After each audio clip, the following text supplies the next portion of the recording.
സത്യം പറഞ്ഞു കഴിഞ്ഞാൽ ആദ്യമൊക്കെ എൻ്റെ വീട്ടിൽ എന്നും കാപ്പി ഇരുന്നിട്ട് എന്നും കാപ്പി എന്ന് പറഞ്ഞാൽ എന്നും കാപ്പിയാണ്.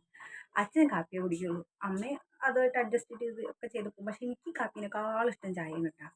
ചായപ്പൊടി വാങ്ങാൻ പറഞ്ഞാൽ കേൾക്കില്ല, അച്ഛൻ പറയും കാപ്പി കുടിച്ചാൽ കാപ്പിയാണ് ഹെൽത്തിന് നല്ലതെന്നൊക്കെ പറയും.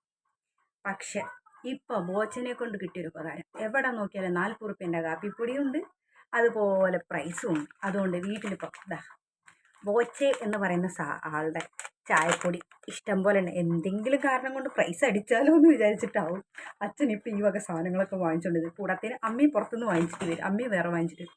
എങ്ങാനും അടിച്ചാലോ. അപ്പോൾ ബോച്ചയുടെ സാധനങ്ങൾക്കൊക്കെ ഭയങ്കര എന്താ പറയുക, മൂല്യമുള്ള സാധനങ്ങളാണെന്ന് പറയും. പക്ഷെ ഇതുവരെ എടുത്തിട്ട് ഒരെണ്ണം പോലും 100 പോലും നമുക്ക് കിട്ടിയിട്ടില്ല എന്നുള്ളതാണ് സത്യം. പക്ഷെ ചായപ്പൊടി ഇവിടെ കുന്നുകൂടി ഒരു പാത്രം നിറച്ചിരിപ്പുണ്ട്. എന്ത് ചെയ്യാനാ, ബോച്ച ഇതൊക്കെ കണ്ട് പരിഗണിച്ച് ഞങ്ങൾക്ക് എന്തെങ്കിലുമൊക്കെ.